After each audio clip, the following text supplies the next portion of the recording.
اعوذ باللہ من الشیطان الرجیم بسم اللہ الرحمن الرحیم۔ السلام علیکم اسٹوڈینٹس، آج سے ہم 9th کلاس کے کورس کے مطابق لاسٹ چیپٹر پڑھیں گے جس کا موضوع ہے زکوٰۃ۔ یہاں ہمارا 9th کلاس کا کورس کمپلیٹ ہو جائے گا۔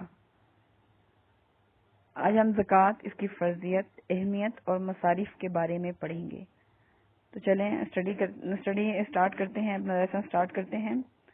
سب سے پہلے ہے زکوٰۃ سے کیا مراد ہے، اسے کیوں مسلمانوں پر ہی فرض کیا گیا، اسے فرض کرنے کے بعد مسلمانوں کو اس کا فائدہ کیا ہے۔ تو اسٹوڈینٹ، سب سے پہلے جو ہے وہ زکوٰۃ سے کیا مراد ہے۔ زکوٰۃ جو ہے وہ اسلام کا تیسرا رکن ہے۔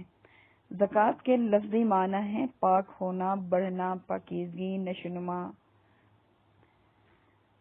تو زکوٰۃ جو ہے وہ مال کو پاکیزگی عطا کرتا ہے۔ اللہ نے جو مال آپ کو بخشا ہے، جو نعمتیں دی ہیں، وہ آپ کے پاس امانت ہیں۔ امانت کا مطلب یہ ہے کہ اس میں سے آپ کو دوسروں کو دیتے رہنا ہے، اتنا کہ جتنا آپ پہ فرض کیا گیا ہے۔ اس سے اللہ آپ کے مال میں اور بھی اضافہ کرے گا۔ دیکھیں، جو مال انسان کماتا ہے وہ اللہ اسے عطا کرتا ہے۔ وہ اس میں سے اپنے ماں باپ پر، بہن بھائیوں پر، اپنے بیوی بچوں پر، ان پر کیا ہے وہ خرچ کرتا ہے، جو کہ ایک مرد پر، ایک انسان پر فرض ہے۔ اب انسان کے پاس جو مال ہے وہ اسے دوسروں پر خرچ وہ کرتا رہتا ہے، اور اللہ جو ہے وہ اس پر مہربانی فرماتا ہے اور اس کے مال میں بھی اضافہ کرتا رہتا ہے۔ لیکن اگر انسان یہ سوچے کہ وہ اپنا کمایا ہوا مال کسی دوسرے پر کیوں خرچ کرے، تو دیکھیں اسٹوڈینٹس، معاشرے میں جو ایک معیار بن جاتا ہے ادنا اور اعلیٰ، ایک مستحق اور ایک غیر مستحق، تو جو استطاعت رکھتے ہیں ان کو چاہیے کہ اپنے معاشرے کے غریب اور مستحق لوگوں کو دے۔ اور یہاں اللہ اپنے بندوں کو بھی چیک کرتا ہے کہ جو مال اللہ نے اسے دیا ہے، اگر وہ کسی کو دیتا ہے تو کتنی خوشی سے دیتا ہے اور کس حد تک اس کو دیتا ہے۔ تو زکوٰۃ ایک مالی عبادت ہے جو کہ ایک صاحب نصاب مسلمان پر اپنے مال میں سے ایک خاص شرح کے مطابق فرض ہے۔ صاحب نصاب یعنی وہ لوگ جو مال و دولت رکھتے ہیں۔ زکوٰۃ کی فرضیت 1 رمضان 2 ہجری کو ہوئی۔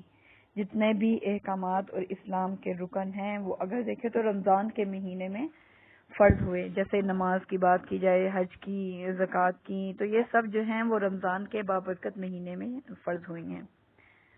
زکوٰۃ کا مکمل نظام فتح مکہ کے بعد 8 ہجری میں قائم ہوا۔ فرینڈس، یہ ایسی باتیں ہیں کہ جو آپ کی بک میں تو نہیں مگر MCQs کی صورت میں پوچھی جا سکتی ہیں۔ اب زکوٰۃ کی فرضیت کے حوالے سے قرآن مجید میں ارشاد ہے کہ بسم اللہ الرحمن الرحیم، اقیم الصلاۃ وآتوا الزکوٰۃ، یعنی نماز قائم کرو اور زکوٰۃ دیتے رہو۔ قرآنی لحاظ سے زکوٰۃ کی اہمیت کو دیکھیں تو نماز اور زکوٰۃ کا تقاضا جو ہے وہ 20 مقامات پر ایک ساتھ آیا ہے۔ زکوٰۃ کا سورہ توبہ میں بہت ڈیٹیل سے آیا ہے۔ سورہ توبہ کی آیت ہے 103۔ اس میں نبی کریم صلی اللہ علیہ وسلم سے اللہ فرما رہا ہے کہ ان کے مالوں سے زکوٰۃ یا صدقات وصول کرو اور زکوٰۃ کے ذریعے ان کو پاک کرو، یعنی ان کی دولت سے زکوٰۃ وصول کرو تاکہ اس سے ان کا مال پاک ہو۔ فرینڈس، 9 ہجری میں زکوٰۃ کے احکام اور قوانین نافذ ہوئے۔ میں نے پہلے بتایا کہ 8 ہجری میں نظام قائم ہوا، پھر اس کے بعد زکوٰۃ کے وصول کرنے والے عاملین کی تقرری کا کام عمل میں آیا۔ عاملین کی تقرری کے ساتھ بیت المال کا بھی قیام جو ہے وہ عمل میں آیا۔ اب رسول صلی اللہ علیہ وسلم کی رحلت کے بعد جب بعض لوگوں نے زکوٰۃ ادا کرنے سے انکار کیا تو حضرت ابوبکر صدیق نے ان کے خلاف جو ہے وہ جہاد کرنے کا حکم دیا۔ فرینڈز، یہ تھا کوسچن نمبر 1۔ اب اس کے بعد جو ہے وہ زکوٰۃ کی اہمیت قرآن و حدیث کی روشنی کے لحاظ سے دیکھیں گے۔ تو زکوٰۃ جو ہے وہ زکوٰۃ سماجی فلاح و بہبود کا بہترین ذریعہ ہے۔ زکوٰۃ کے ذریعے جو ہے وہ معاشرے کے محروم اور مفلس لوگوں کی کفالت ہوتی ہے، اور اس طرح معاشرے میں نفرت و انتقام کے بجائے ہمدردی و احترام اور باہمی محبت کے جذبات کو فروغ حاصل ہوتا ہے۔ زکوٰۃ دینے سے دل سے جو ہے وہ مال کی محبت مٹ جاتی ہے اور خدا کی رضا کو حاصل کرنے کا جذبہ غالب آتا ہے، اور غریبوں سے ہمدردی پیدا ہوتی ہے، معاشرہ پرسکون بن جاتا ہے اور ترقی کی راہ پر گامزن ہو جاتا ہے۔ وہ اس لیے کہ کیونکہ معاشرے میں جو ہے وہ غریب جو ہیں اگر ان کو ان کا حق مل جاتا ہے، وہ ان کو ان کی جو ضروریات زندگی ہیں وہ ٹھیک سے پوری ہوتی ہیں، تو اس طرح سے جو ہے وہ بھی اپنی زندگی اچھے طریقے سے گزارتے ہیں. اس طرح سے جو ہے وہ معاشرہ پرسکون اور ترقی کی طرف بڑھتا ہے. تو اسٹوڈینٹس یہ تھی زکوٰۃ کی اہمیت. اب کوشچن نمبر 3 جو ہے وہ مصارف کے بارے میں ہے. مصارف یعنی مصارف مصرف کی جمع ہے جس کے معنی ہے خرچ کرنے کی جگہ. اور مصارف زکوٰۃ وہ لوگ ہیں جن کو قرآن نے زکوٰۃ لینے کا حقدار قرار دیا ہے. تو مصارف زکوٰۃ جو ہیں ان کے بارے میں قرآن حکیم نے جو ہے وہ ارشاد فرمایا کہ بسم اللہ الرحمن الرحیم انما الصدقات للفقراء والمساکین والعاملین علیہا والمؤلفۃ قلوبهم وفی الرقاب والغارمین وفی سبیل اللہ وابن السبیل فریضۃ من اللہ واللہ علیم حکیم. ترجمہ دیکھیں. زکوٰۃ تو غریبوں، مسکینوں، زکوٰۃ کے محکمے میں کام کرنے والوں اور ان لوگوں کے لیے ہے کہ جن کے دلوں کو اسلام کی طرف جوڑنا ہو اور گردن چھڑانے میں جو توان بھریں، اور خدا کی راہ میں اور مسافروں کے سلسلے میں.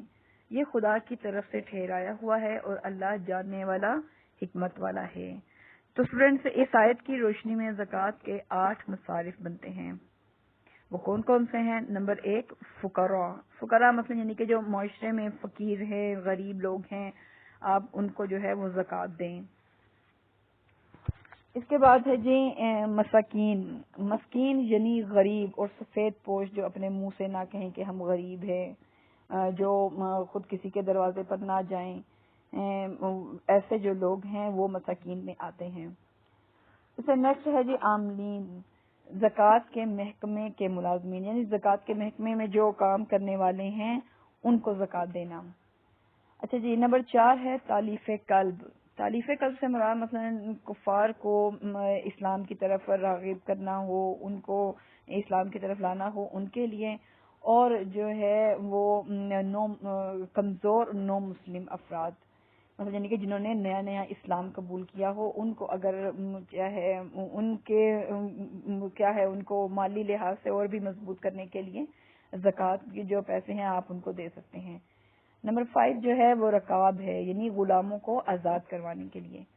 نمبر 6 جو ہے وہ غارمین یعنی قرض دار یعنی کہ ایسے لوگ بھی ہیں کہ جو قرض تو لے لیتے ہیں لیکن بعد میں وہ اس کو ادا نہیں کر سکتے، اس کو قرض کو ادا کرنے کی ان میں استطاعت نہیں ہوتی، یا کسی اور وجہ سے وہ غربت کا شکار ہو جاتے ہیں لیکن قرض جو ہے وہ ان پر مسلسل رہتا ہے.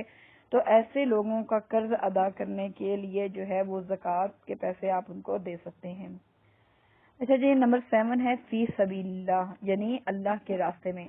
فرینڈس یہ فی سبیل اللہ یعنی اللہ کی راہ میں خرچ کرنا، تو اس میں جو ہے وہ غریب اسٹوڈینٹس، غریب طالبات بھی آتے ہیں، طلباء آتے ہیں اس میں کہ اگر وہ جو ہے وہ اپنی اسکول کی فیس ادا نہ کر سکتے ہوں لیکن جو ہے وہ محنتی طالب علم ہوں، ایسے اسٹوڈینٹس کو آپ جو ہے وہ زکوٰۃ کے پیسے دے سکتے ہیں. اور ایسے علماء کے جو غریب ہیں جن کے پاس جو ہے روزی وغیرہ نہیں ہے تو اس طرح سے وہ بھی اس کیٹیگری میں آتے ہیں.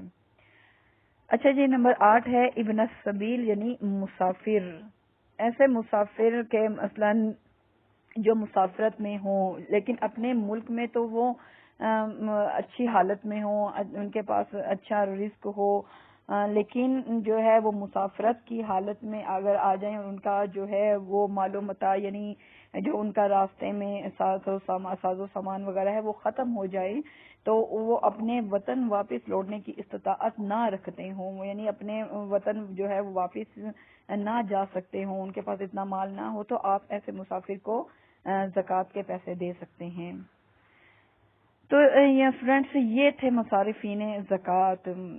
تو آپ جو ہے وہ زکوٰۃ دیتے وقت سب سے پہلے اپنے قریبی رشتہ داروں کو دیکھیں کہ آیا آپ کے رشتہ داروں میں کوئی اتنا غریب ہے کہ جو زکوٰۃ کا مستحق ہے، تو سب سے پہلے آپ اپنے رشتہ داروں کو زکوٰۃ جو ہے وہ دے سکتے ہیں.